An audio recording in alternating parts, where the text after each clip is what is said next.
ज्येष्ठ साहित्यिक आणि लोकसभेच्या माजी अध्यक्षा सुमित्रा महाजन आज आपल्या सोबत आहेत. ताई, काय सांगाल तुम्ही या साहित्य संमेलनाला तुम्ही आलेला आहात? तुम्ही एक राजकारणी म्हणून आलेला आहात का साहित्यिक म्हणून आलेला आहात या ठिकाणी?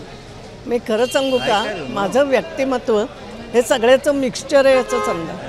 मी एक आई पण आहे, एक साधी गृहिणी पण आहे आणि होते. मी याच्या आधी मी प्रवचनं करत होते, धार्मिक गोष्टींवर करत होते, ऐतिहासिक व्यक्तिमत्वांवर करत होते. मी समाजकारणी खूप केले आणि मी राजकारण केलं नाही, पण राजकारणात काम केलं, हे केलं. त्यामुळे मी सगळ्या दृष्टीनेच आले. मला आवडतं साहित्य, माझ्या आवडीची गोष्ट आहे. अजूनही मी वाचते. माझी स्वतःची जवळजवळ 2,500-3,000 पुस्तकांची लायब्ररी आहे. त्याच्यामध्ये इंग्लिश, हिंदी, मराठी, साहित्यिक, राजकीय म्हणजे पक्षाचे वगैरे आणि धार्मिक सगळ्या प्रकारची पुस्तकं आहेत. आणि मी रिटायर झाल्यानंतर एक गोष्ट केली, त्याला छान लायब्ररीचं स्वरूप दिलं आहे, व्यवस्थित लावली. बाहेर माझ्या घराच्या बाहेर एक जागा आहे चांगली, म्हणजे माझ्या घरातलीच जागा, लोकांच्या जागेत नाही. आणि ते सगळं लायब्ररीसारखं लोकांना फ्री करून दिलं आहे. फक्त एकच आहे, तुम्ही या रजिस्टरमध्ये नाव नोंदवा, तुम्ही कुठलंही पुस्तक घेऊन जा. पुस्तक परत आणून दिलं की परत आणल्याची टिक करून पुस्तक ठेवा, दुसरं घेऊन जा. परत जागेवर लावायचं काम आम्ही करू, अशी मी लायब्ररी. त्यामुळे म्हणाल तर मी साहित्याची आवडवाली म्हणून पण आली आहे. आणि आता मी राजकारणात असल्यामुळे तुम्ही मला राजकारणापेक्षा परे समजत नाही, तशी पण आली आहे. एक माझा प्रश्न आहे की राजकारणामध्ये साहित्याचा कसा उपयोग तुम्हाला झाला? कारण काल तुम्ही म्हटलं होतं की राजकारणी साहित्यिक असले पाहिजे, वाचलं पाहिजे. तुम्हाला काय उपयोग झाला? असलं पाहिजे म्हणजे लिहिलं पाहिजे, नाही वाचलं. भाषा समृद्ध होते. काल मी बोलले, बोलावं कसं. मला एखादं तुमची गोष्ट नाही आवडली तर मी तुम्हाला ती चांगल्या भाषेत कशी सांगू शकते. कारण त्यामुळे मी हे शिकले पहिल्यापासून, अरेला कारे उत्तर येतं. मग अरे कारे कशाला करता?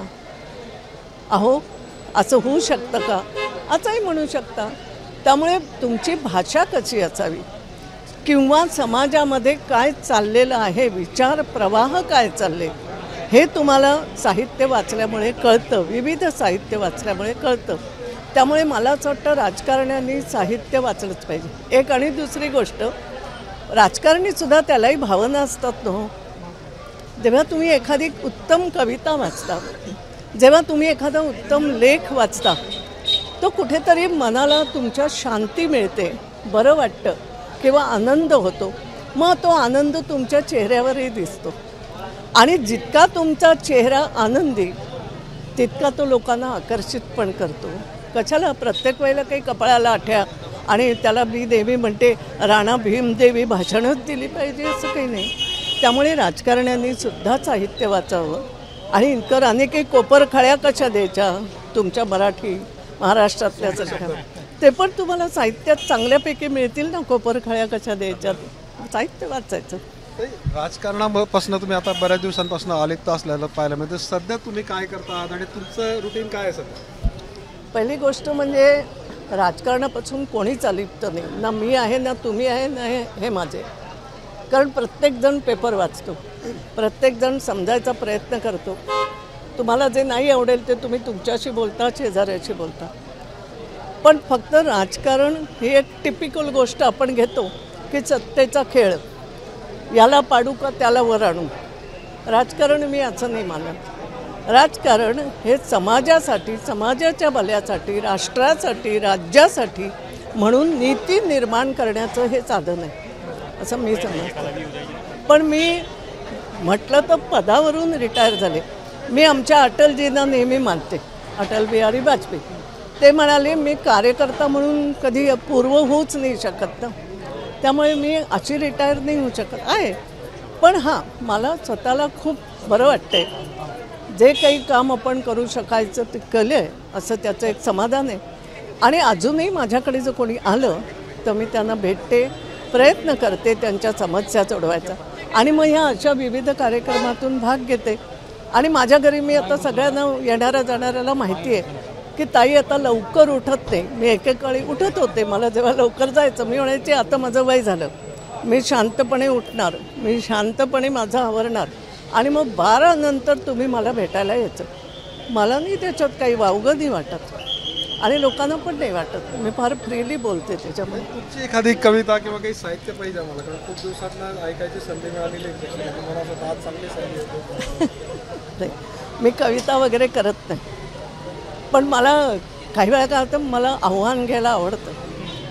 तर एकदा मला आठवत आहे, मला आमची मृदुला सिन्हा होती, तिने दिल्लीला एका कार्यक्रमात बोललं. तर तिच्या सगळ्या मैत्रिणी जमल्या होत्या, कवयित्री, आणि त्यांनी स्त्री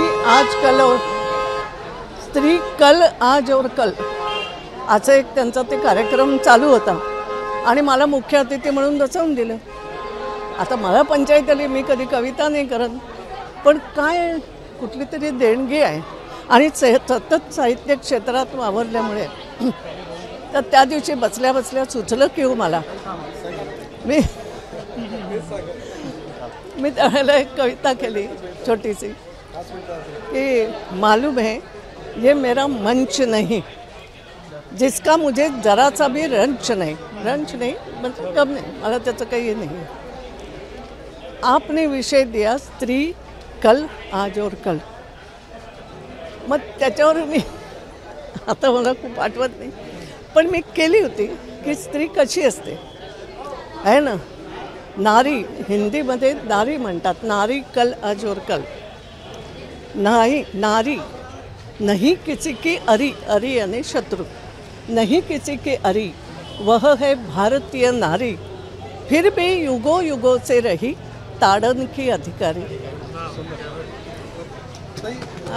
या ठिकाणी साने गुरुजींची कर्मभूमी आहे. संत पुढचं आहे का, मग शेवटचं कडवं मी त्याचं जे लिहिलं, बदलं सगळं नाही सांगत, मला माहिती आहे तुम्हाला वेळ नाही, पण स्त्री काय आहे, नारी काय आहे, ती काय करते. हां, कल को माथे पर तिलक सारक, जे होऊन गेलं, कल को माथे पर तिलक सारक, आज की उंगली पकड. स्त्री कधी एकटी नाही चालत, बाळ बरोबर असतंच, हात पकडलेला असतोच त्याचा. आज की उंगली पकड, चल रही है नारी उज्ज्वल भविष्य की ओर, आने वाले कल को बताना जीवन का सही रास्ता. अशा प्रकारचं एक लिहून दिलं होतं, पण ते कल आज और कल ह्या तिन्हीवरती स्त्रीची दृष्टी असते असं ते काव्य केलं. चला, शेवटचा प्रश्न आहे. तुम्ही या ताई खूप दिवसातनं संधी आहे. खरं तर साने गुरुजींची कर्मभूमी आहे, बहिणाबाईंची कर्मभूमी आहे आणि नाधो महानोर आहेत. या ठिकाणी तुम्ही आलेला आणि साहित्य संमेलन तुम्ही हजर राहिलेला, या ठिकाणचा अनुभव कसा होता? अनुभव छान होता. आणि एक गोष्ट मी काल, जसं बहिणाबाईंची 1-2 ओळी मी काल सांगितल्या, मला खूप त्या आवडतात. त्या प्रत्येकाला कुठेतरी कर्तृत्व देतात, उठा म्हणून सांगतात, जागृत करतात.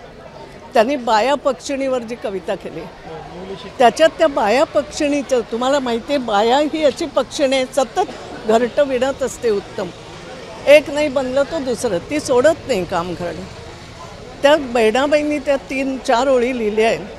तिची उलूसीचं चोच, तेच काय, तेच दात तेच ओठ, तिची उलूशीचं चोच, तेच दात तेच ओठ, तुला दिलं रे देवानं 2 हात 10 बोट, काय कमी दिलंय तुला, कशासाठी अश्रू ढाळतो, हे याच्या मागे म्हणायचंय. म्हणून ते, आणि स्त्रियांबद्दल एक तिने इतकं सुंदर 2 ओळीत, तिचं स्वतःचंही असेल किंवा गावाच्या स्त्रियांचं दुःख, मला ते नेहमी आवडतं.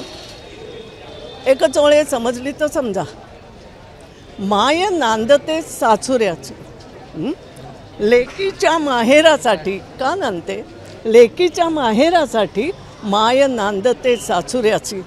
तिला पण सासुरवाच आहे, पण माझ्या लेकीला 4 दिवसाचं माया मिळावी म्हणून ते कष्ट सहन करून माय नांदते सासुऱ्याची. चला, साहित्य जीवन समृद्ध करता असं वाटतंय का? साहित्य जीवन समृद्ध करता असं वाटतंय का? हो, मी मगातपासून बोलली ती पोकळ बडबड आहे का? तुम्हाला असं नाही वाटत का की जे काही मी जगले, जे काही मी करून दाखवलं, कुठेतरी साहित्यानेच दिलं ना मला, जरा स्वतः अनुभव घेऊन पहा, प्रत्येक गोष्ट काय दुसऱ्याला विचारता.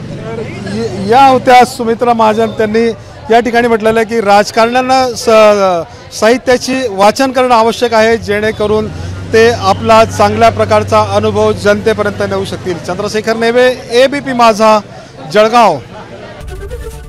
एबीपी माझा, उघडा डोळे बघा नीट.